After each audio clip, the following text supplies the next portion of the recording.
were a magical time. They revolutionized pop culture due to its amazing trends and styles. A lot of change and transformation took place during this era, including chunky cell phones, action figures, personal computers entering homes, the creation of the cable network MTV exclusively showcasing music videos. In the 80s, rock music was at its peak. A big part of that is due to the equipment the bands were able to use, like synthetic drums, VOX, audio tuning, drone chords, and better amps. Well, my name is Cameron. I started guitar around 2020 during lockdown. I just was super cooped up in my room, and I had to figure something out for me to do to pass the time. A long time ago, when I was in college, I took a guitar class, Intro to Guitar, and I really enjoyed it. I had a really cool professor. Her name was Sherry Kane, I think, and she was fun. She was a lot of fun, so she showed us how to play the chords, how to play popular songs. Sometimes if the weather was nice, we'd go outside, because in Michigan, sometimes if it's cold and rainy, no. But when it warmed up, we'd go outside, and there were probably 15 of us in the class. So I only had the one class, but it was a lot of fun, and I'm glad I took it. I do really like Motley Crue, and my favorite song from Motley Crue would be Kickstart My Heart or Dr. Feelgood.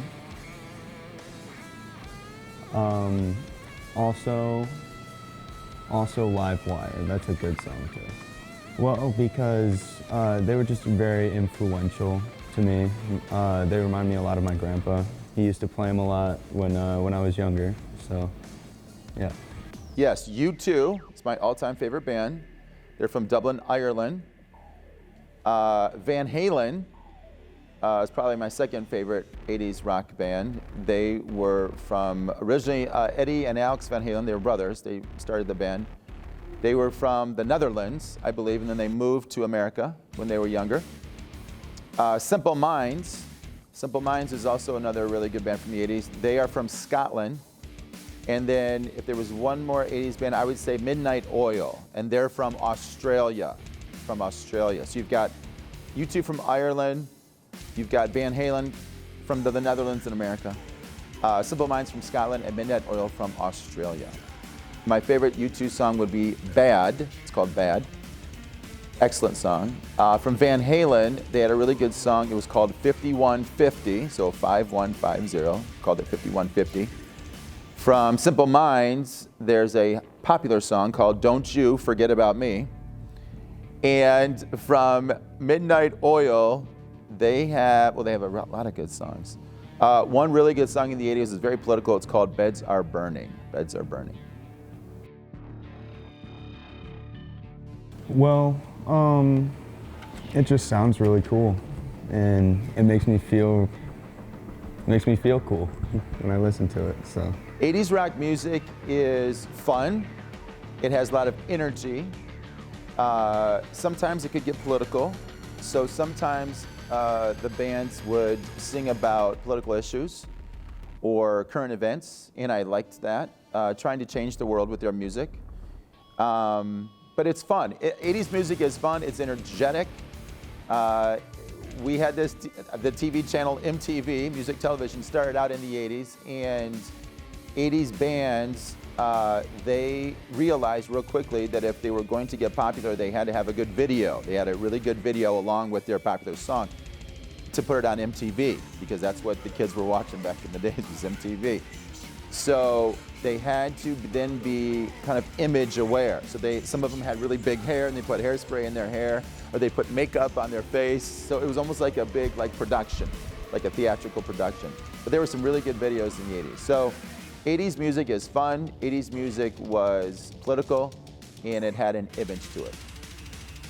I'd say it's a lot of just fast moving riffs and just very loud, I would say.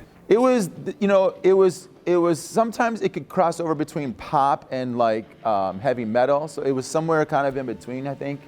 There were some popular 80s songs, Van Halen, again, one of my favorite bands. They had a song called Jump, which some people thought it was a little bit too poppy to be rock, but it went to #1 on the US Billboards, which I thought was pretty cool.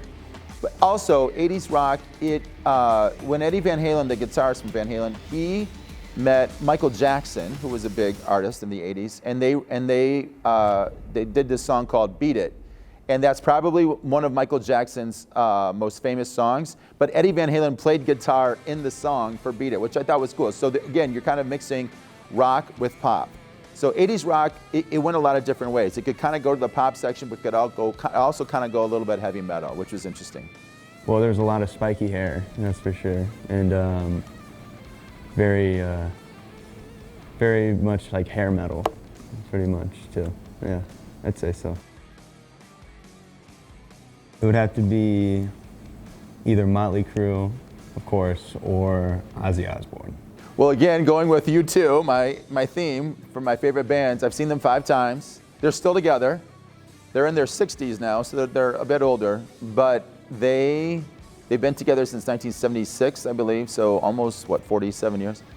Again, a lot of energy, good songs that I can connect with, that I feel that's a good song, that's an important song in my life. Thank you. Yeah.